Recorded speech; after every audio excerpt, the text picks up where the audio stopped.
ಮಯ್ಯಾಸ್ ಕಿಚನ್ಗೆ ಎಲ್ಲರಿಗೂ ಸ್ವಾಗತ. ನಾನು ಶೈಲಾಮಯ್ಯ. ಇವತ್ತಿನ ಹೊಸ ರುಚಿಯೊಂದಿಗೆ. ಈಗ ಮಳೆಗಾಲ ಅಲ್ಲದ ಟೈಮ್ನಲ್ಲೂ ಮಳೆ ಬರ್ತಾ ಇದೆ. ಏನಾದರೂ ಖಾರವಾಗಿ ಬಿಸಿ ಬಿಸಿಯಾಗಿ ತಿನ್ನಬೇಕು ಅಂತ ಅನಿಸಿದರೆ ಈ ಥರ ಮಿರ್ಚಿ ಬಜ್ಜಿಯನ್ನು ಮಾಡಿ ನೋಡ್ಬೋದು. ಇವತ್ತು ಈವ್ನಿಂಗ್ಗೆ ಒಳ್ಳೆಯ ಬಿಸಿ ಬಿಸಿ ಸ್ನ್ಯಾಕ್ ಮಾಡ್ತಾ ಇದ್ದೇನೆ. ಸ್ವಲ್ಪ ಮೆಥಡ್ ಕೂಡ ಡಿಫ್ರೆಂಟಾಗಿ ಮಾಡೋದು ತೋರಿಸ್ತಾ ಇದ್ದೇನೆ. ರುಚಿ ಕೂಡ ಅಷ್ಟೇ ಸೂಪರಾಗಿ ಇರ್ತದೆ. ಮನೆಯಲ್ಲೇ ಸಿಂಪಲಾಗಿ 10 ನಿಮಿಷದಲ್ಲಿ ಮಾಡಿಬಿಡ್ಬೋದು. ಈ ಥರ ಉದ್ದವಾದ ಮೆಣಸಿನಕಾಯಿಯನ್ನು ತೊಳೆದು ತಗೊಂಡು ಮಧ್ಯಕ್ಕೆ ಸೀಳ್ ಮಾಡಿ 2 ತುಂಡುಗಳನ್ನಾಗಿ ಮಾಡಿ ಇಟ್ಕೊಳ್ತಾ ಇದ್ದೇನೆ. ಕೆಲವೊಂದನ್ನು ಮಧ್ಯ ಸೀಳ್ ಮಾತ್ರ ಮಾಡಿ ಒಳಗಿನ ಬೀಜಗಳನ್ನೆಲ್ಲ ತೆಗೆದುಕೊಂಡು ಇಟ್ಕೊಳ್ತಾ ಇದ್ದೇನೆ. 2 ಥರನೂ ಕಟ್ ಮಾಡಿ ಇಟ್ಕೊಳ್ಬಹುದು.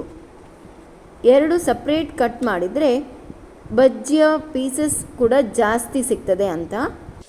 ಇಲ್ಲಿ ನಾನು ಸುಮಾರು 10 ರಿಂದ 12 ಮೆಣಸಿನಕಾಯಿಗಳನ್ನು ತಗೊಂಡು ಸೀಲ್ ಮಾಡಿ ಇಟ್ಕೊಂಡು ಅದರ ಒಳಗಿನ ಬೀಜವನ್ನೆಲ್ಲ ತೆಕ್ಕೊಳ್ತಾ ಇದ್ದೇನೆ. ನಮ್ಮನೇಲಿ ಮಕ್ಕಳಿಗೂ ಇದು ತುಂಬಾ ಇಷ್ಟವಾದಂತಹ ಒಂದು ಸ್ನ್ಯಾಕ್. ತುಂಬ ಇಷ್ಟಪಟ್ಟು ತಿಂತಾರೆ. ಹೀಗೆ ಕಟ್ ಮಾಡಿ ಇಟ್ಕೊಳ್ಳೋದ್ರಿಂದ ಅದರ ಕ್ವಾಂಟಿಟಿ ಕೂಡ ಜಾಸ್ತಿ ಆಗ್ತದೆ. ಅದರಿಂದ ನೀವು ಯಾವ ಥರದಲ್ಲಿಯೂ ಬೇಕಾದರೂ ಕಟ್ ಮಾಡಿ ಇಟ್ಕೊಳ್ಬೋದು. ಇದೆಲ್ಲ ಆದ ನಂತರ ಈಗ ಬಜ್ಜಿ ಮಾಡುವ ಕೋಟಿಂಗನ್ನು ರೆಡಿ ಮಾಡಿಕೊಳ್ಬೇಕು. ಇಲ್ಲಿ ನಾನು 1 ಕಪ್ ಆಗುವಷ್ಟು ಕಡಲೆ ಹಿಟ್ಟನ್ನು ಸ್ಪೂನ್ ಲೆಕ್ಕದಲ್ಲಿ ಹೀಗೆ 3 ಸ್ಪೂನ್ ಆಗುವಷ್ಟು ತಗೊಂಡು ಜರಡೆಯಲ್ಲಿ ಹಾಕ್ಕೊಳ್ತಾ ಇದ್ದೇನೆ. ಇದರಲ್ಲಿ ಏನಾದರೂ ಮಧ್ಯ ಮಧ್ಯದಲ್ಲಿ ಗಂಟುಗಳು ಇದ್ದರೆ ಈ ಥರ ನಾವು ಜರಡೆ ಹಿಡಿಯೋದ್ರಿಂದ ಆ ಗಂಟುಗಳನ್ನೆಲ್ಲ ತೆಗೆದು ಸ್ಮೂತಾದ ಹಿಟ್ಟನ್ನು ಮಾತ್ರ ತೆಕ್ಕೊಳ್ಬೋದು.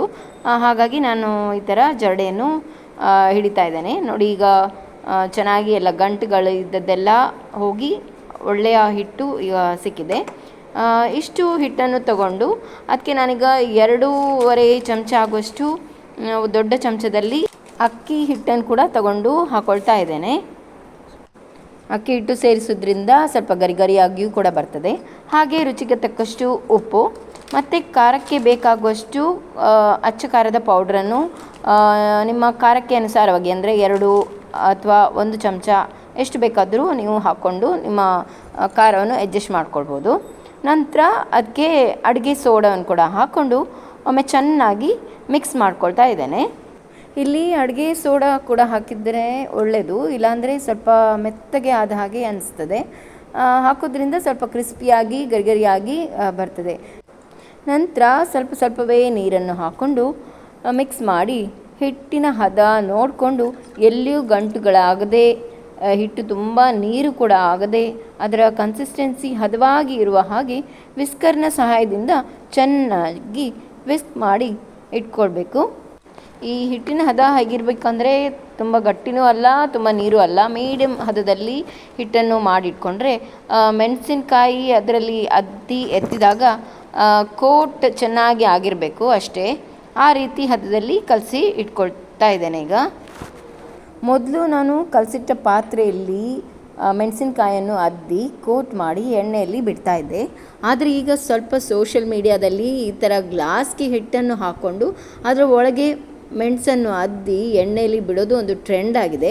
ಸೊ ನಾನು ಕೂಡ ಈ ಥರ ಕಲಸಿಟ್ಟಂತಹ ಹಿಟ್ಟನ್ನು ಉದ್ದವಾದ ಗ್ಲಾಸ್ಗೆ ಹಾಕ್ಕೊಂಡು ಮೆಣಸನ್ನು ಅದಕ್ಕೆ ಅದ್ದಿ ಒಂದು ಸಾರಿ ಹೀಗೆ ಟ್ರೈ ಮಾಡೋಣ ಅಂತ ಹೇಳಿ ಮಾಡಿದ್ದೆ.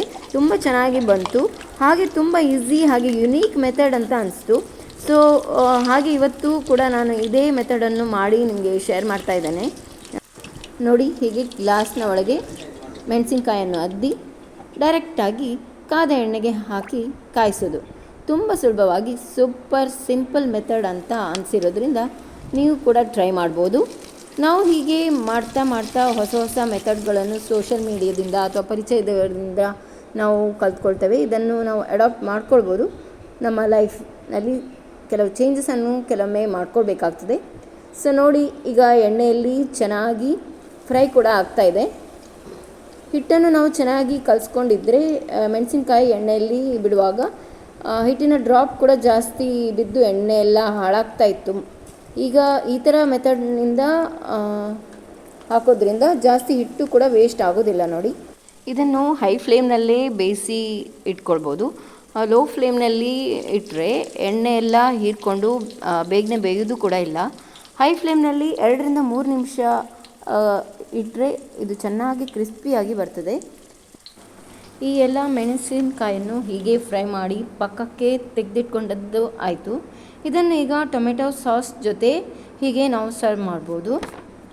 ಬಜ್ಜಿಗಳನ್ನು ಮಾಡಿಟ್ಟು ಅದಕ್ಕೆ ಇನ್ನೂ ಸೂಪರ್ ಟೇಸ್ಟ್ ಬರಲಿಕ್ಕೋಸ್ಕರ ಟೊಮೆಟೊ, ಈರುಳ್ಳಿ, ಕೊತ್ತಂಬರಿ ಸೊಪ್ಪನ್ನು ಸಣ್ಣಕ್ಕೆ ಕಟ್ ಮಾಡಿ ಇಟ್ಕೊಂಡು ಬೇರೇನೂ ಮಸಾಲೆಗಳನ್ನು ಬೆರೆಸದೆ ಸಿಂಪಲಾಗಿ ಈ ಥರ ಮೆಣಸಿನ ಬಜ್ಜಿ ಮೇಲೆ ಸ್ಪ್ರೆಡ್ ಮಾಡಿ ಟೊಮೆಟೊ ಸಾಸ್ ಜೊತೆ ಕೂಡ ನಾವು ಈ ರುಚಿಯಾದ ಸೂಪರ್ ಟೇಸ್ಟ್ ಬರುವಂತಹ ಮೆಣಸಿನ ಬಜ್ಜಿಯನ್ನು ಮಾಡಿಟ್ಟರೆ ನೋಡಲಿಕ್ಕೂ ತುಂಬ ಅಟ್ರಾಕ್ಟಿವ್ ಆಗಿರ್ತದೆ, ಟೇಸ್ಟ್ ಕೂಡ ಹಾಗೆ ತುಂಬಾ ಚೆನ್ನಾಗಿರ್ತದೆ.